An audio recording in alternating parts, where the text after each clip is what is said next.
Congratulations on your purchase of your Golfscape Caddy Tourer. What I'm going to be taking you through here today is just a quick rundown of the setup and unboxing of your new Golfscape Caddy Tourer. You'll see on the top of the box there's a QR code to scan, which will actually give you access to the online manual. You can also get that through the website at golfscapecaddy.com. So you can go online, download their manual and have a read of that. But what I'm going to take you through now, step by step, showing you what's inside the box, what assembly needs to be done, and also how to charge a battery and get your unit turned on and up and running, ready to go out to the golf course. So let's get started and get everything out of the box. Okay, we've now unpacked everything from the box. So always double check through the foam packaging in the bottom of the box. All the parts are packed nice and tightly into the foam so they don't actually get moved around during transport. So what you would have found is you would have found your battery charger. You'll also have your bag tray, and then this little plastic bag which has the two keys for the battery, and you also have a little Allen key. Now this Allen key is to assist with the installation of your bag tray, which we'll go through shortly. And the first thing we want to do is I want to go through on how to set up your charger and get your battery charging while we do everything else. Okay, now what we're going to do is we want to get the battery on charge. So we've taken the charger out of its box, we've got the battery ready to go. We just need to plug the charger into the wall socket and power that on. As soon as that's on, you'll see a green light will come on the display here on your charger. That indicates the charger's ready to go. Now you just simply plug the charge port into the little plug on the end. It's underneath a little grommet there. And you'll get a red light. Now this indicates that the battery is currently charging. Now, regardless of the amount of time, once this light goes green, this will indicate that your battery is now fully charged. If you've only used it for a few minutes as a test ride, it might only take half an hour, 20 minutes to fully charge. If you've played 18 holes on a hilly golf course, it may take 6 to 7 hours to fully charge. But the focus is, red light's charging. Once the light's green, your unit is fully charged. You can then unplug your charger, take your unit and load it into your Tourer, and you're ready to go. Okay, so the first thing we're going to do now that we've got the battery on charge is we're going to set up the bag tray. So we're going to set this bag tray and put that in place. This is where we use the provided Allen key. Now you'll see on the front here there's 4 bolts that actually aren't tightened. These are the ones that we need to remove to get out of the way. They're just put in here during manufacturing so that they don't get lost in transport. So we just want to remove all of these so that we can then start installing.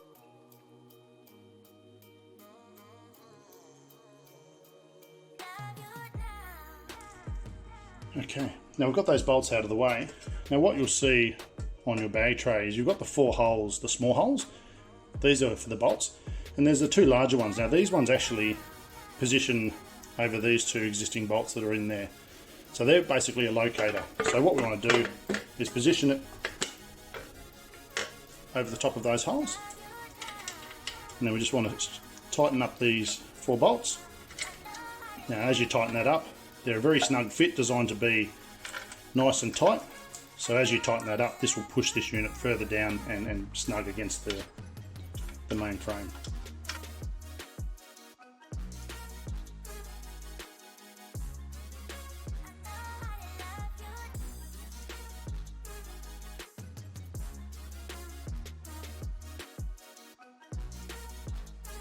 And that is the bag mount fully secured, ready to go. Now that we've got the assembly complete and we've put on the bag mount, that is all the assembly that's required. Now we're just going to set the unit up so it's ready to go. So first thing we want to do is fold the upright stem into place and lock it securely. So once you've folded that all the way up and it's sitting flush, we just need to lift this lever up and secure it in place. Now there's a little lip here. You just need to make sure that the unit and this little part goes over the top of that, because that locks it and prevents it from coming undone.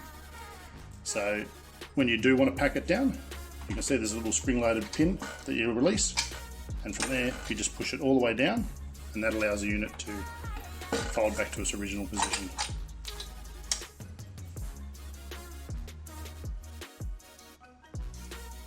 We also have a folding mechanism here for the actual bag mount itself at the top. Now this is designed so that the unit folds all the way underneath, which when the unit's folded down actually gives you a little bit more height clearance. Depending on the type of vehicle you have, it does give you a little bit more space. It doesn't need to be folded down in every car, but it is something that just packs it down a little bit more compact. So to set that up, you'll see it's locked in place. Just need to pull this red pin, fold the unit all the way up and release it, and that part is now fully locked in place. To pack that down again, simply just pull the red pin again. That allows the unit to fold down and the pin will click back into place.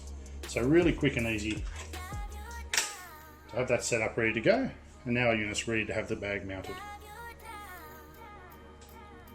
Okay, so to install the battery, once the battery's fully charged, we need to install that into the unit. So you'll find one end of the battery has a number of slots in it, the other side has the charge port and indicator lights.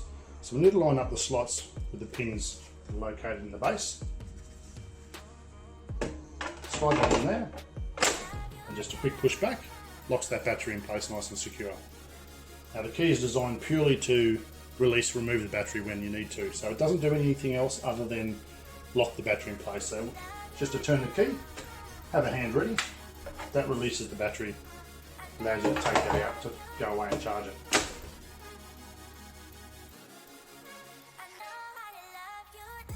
Okay, we're fully assembled, we are built and we're ready to go. So now I'm just going to take you through how to turn your Golfscope Caddy Tourer on and just the basic functions of how it all works. So the Golfscope Caddy Tourer is a keyless start, so there isn't a switch, there's no keys to activate it. To turn the unit on, you use your RFID tags. The unit comes with two. They'll be located on your handlebars when it arrives. In the same way you get two keys for your battery. Really important, similar to when you get your spare car keys at home, keep one spare of each in a secure location, so if you do happen to lose one, you always have your spare handy. So once we get that ready to go, to turn on your Golfscope Caddy Tourer, all you need to do is wave your RFID tag over the RFID logo on the screen there. That will turn your unit on and you'll be ready to go. Now once it's turned on, you don't need to turn this on and off during the round, you just leave it running the entire time. The reason for this is that whenever you stop and park up to play a shot, you'll notice a red P that comes on. Now this is an automatic park brake. Now that will go into park mode, and that prevents the unit from rolling away if you're on the side of a hill or on a bit of a slope when you're playing your shot. When you finish a round of golf, you just repeat that process of tapping the RFID tag, and that will turn your unit off, ready to pack down and put away. So what we're going to do is we'll go through the basic functions of the unit now. So we turn the unit on with our RFID tag, and now we are good to go. So what you'll see on your display screen here, there's a few features. You've got your QR code. Now this QR code is a direct access to download and view the manual on the website. You then have your battery indicator, which tells you your current battery level. You have a trip meter. Now the trip meter is reset to 0 every time you start the unit. So this calculates how far you've travelled during that one round of golf. The 00 you see here, this is the speedometer. So this will tell you your current speed of travel. And the last one is the red P, which we spoke about earlier, which is your automatic park brake. Now the Golfscope Caddy Tourer has an automatic drag brake built into it. So whenever you're riding along and you release your throttle, it will go into a drag brake, which will slow the unit down and go into a complete stop, and then activate the park brake to prevent it from rolling away on the side of a hill. So with the automatic park brake, I'll just give you a quick demonstration of that now. As soon as I press the throttle, which is your right hand lever here, you'll notice that the P will disappear because it senses the throttle's being pressed, and it will turn the park brake off and allow the unit to go. But as soon as it realises it's no longer moving, the park brake will reactivate. So you see there, no red P. P's come back on, park brake's automatically activated there. Now you have a forward and reverse here. Similar to a golf cart, as soon as you activate reverse, you'll hear the beeping sound to indicate that you are going into reverse. Now you can't change from drive to reverse or from reverse to drive until the unit comes to a complete stop and goes into a P.